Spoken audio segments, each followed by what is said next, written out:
जो परिस्थितियाँ आई और जो नतीजे आए, बिल्कुल कहीं ना कहीं कार्यकर्ताओं में रोष दिखा भी है।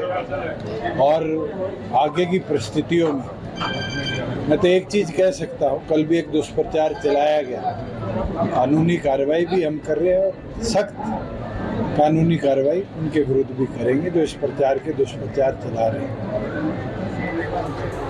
लोकसभा के परिणामों के बाद जल्द जिला स्तर पर कार्यकर्ताओं से चर्चा भी पार्टी करेगी।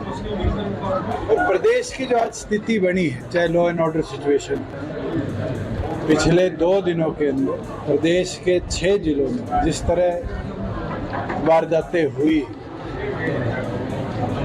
चाहे वो हांसी के अंदर लड़का लड़की का शव मिला, चाहे हिसार के अंदर दिन दहाड़े शोरूम में गोलियां चलाई गई, फिर पार्टी इन सब चीज़ों को लेकर जनता के बीच में जाने का भी काम करेगी, कानून व्यवस्था की लड़ाई की। सर, आपने कहा उचाना की चुनाव, मेरे को तो ना पहले कभी शक था ना आज है। जिम्मेवारी उचाना की जनता ने दी है, मजबूती के साथ निभाई भी है, आगे भी जब तक तो मैं निभाऊंगा और आगे भी इस जिम्मेवारी को लेके बढ़ूंगा। विधानसभा चुनाव में 16% वोट थे, लेकिन लोकसभा चुनाव में इतनी कम वोट क्या करना है? कई परिस्थितियां रही है, चाहे वो 2 राष्ट्रीय पार्टियों के बीच में वोट बंटना, चाहे संविधान बचाने की लड़ाई को अहम मुद्दे के तौर पर ले जाना, चाहे किसान आंदोलन, इन सब की जिला स्तर पर जाकर समीक्षा भी करेंगे और फिर आगे कैसे कार्रवाई करेंगे इसके ऊपर कार्यकर्ताओं से चर्चा करेंगे।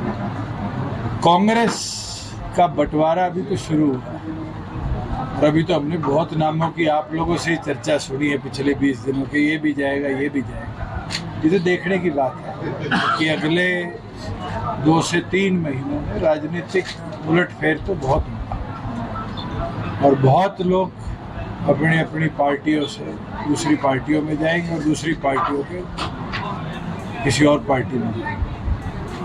लोकसभा में भी देखने को मिला, विधानसभा में देखने को मिला। विजेंद्र सिंह का कहना है कि लोकसभा अध्ययन का कोई वजूद हरियाणा में नहीं है, इस चुनाव में काफी हद तक सामने आता है। ये तो इतिहास है, बड़ी पर्ची छोटी पर्ची के अंदर राष्ट्रीय दलों में बंटवारा रहा है और छोटी पर्ची की जब बात आई तो फिर रीजनल पार्टीज को लोगों ने अपनाया भी। और मैं ये मानता हूँ कि रीजनल पार्टीज और ओरिजिनल पार्टीज जनता का दर्द को क्षेत्र के लेवल पर, प्रदेश के लेवल पर अगर कोई समझ सकता है तो रीजनल पार्टी उसका निवारण कर सकती है। तो रीजनल पार्टी, मैं आज आपके माध्यम से खुल के कह देता हूँ, एक राज्यसभा कैंडिडेट के लिए प्रदेश की सीटों का या तो 10% या मिनिमम 10 प्रपोजर चाहिए। प्रपोजर सेकेंडर के बाद 8 प्रपोजर और चाहिए। भूपेंद्र सिंह हुड्डा जी सारी कांग्रेस के विधायक, मैं तो बलराज कुंडू से भी निवेदन करूंगा, सारे इकट्ठे हो, सामाजिक तौर पर कोई एक साथी को खड़ा करे। सबसे पहला नाम प्रपोजर और सेकेंडर में होगा तो दुष्यंत चौटाला और नैना चौटाला जी, और हम वो लड़ाई लड़ेंगे। और अगर उनमें दम नहीं है तो फिर फॉर्म हम भरना शुरू करते हैं।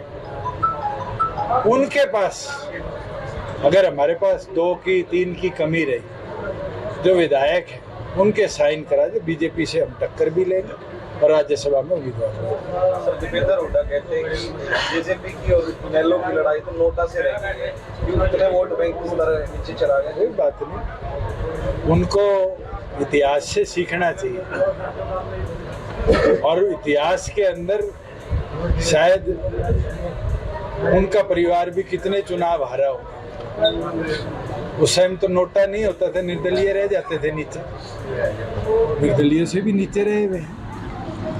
ये तो जनता जनार्दन है, जनता अगर मन बनाएगी तो जनमत साथ भी आएगा और मजबूती भी देगी। गंभीर मामला है और जिस तरह का रुख केंद्र सरकार का रहा है, जहां एग्जामिनेशन बॉडी के प्रेसिडेंट को, चेयरमैन को हटा दिया गया रातों रात, नए की नियुक्ति कर दी गई, जिस तरीके से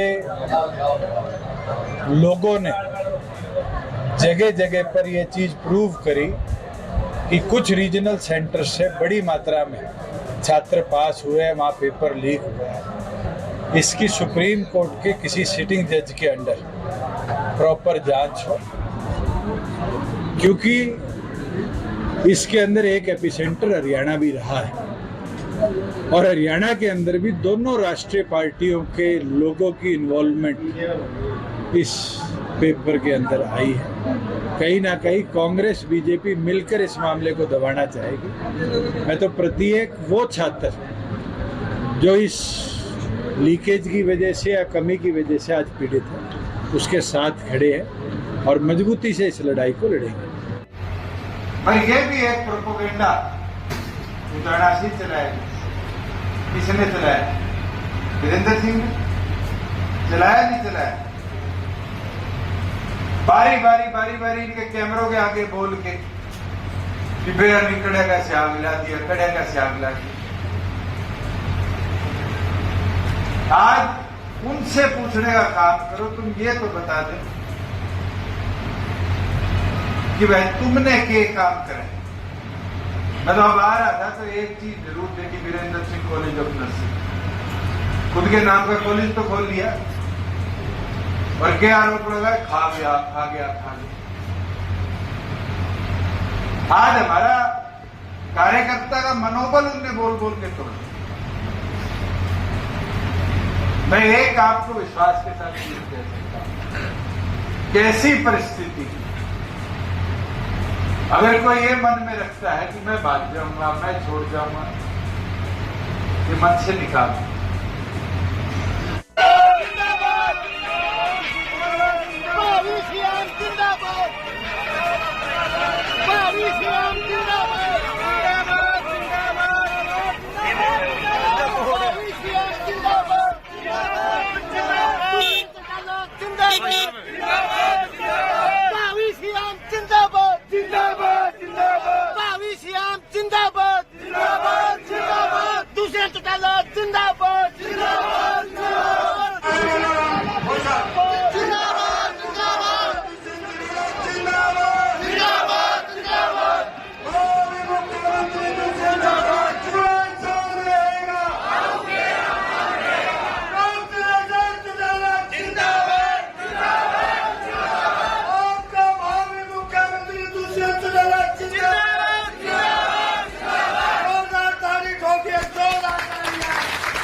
उचाना की तरफ से 66 गांव की तरफ से मोमेंटो दिया। पगड़ी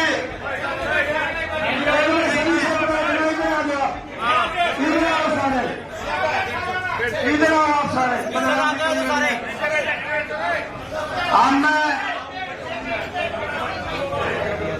अब मैं प्रार्थना करूंगा, चले 66 गांव में सबसे बड़े ओवर में जोरदार तालियां। बहुत बढ़िया। अगर आप ये वीडियो YouTube पर देख रहे हैं तो हमारे चैनल को सब्सक्राइब करें और बेल आइकन को दबाना ना भूलें। अगर आप Facebook पर ये वीडियो देख रहे हैं तो हमारे पेज को लाइक करें।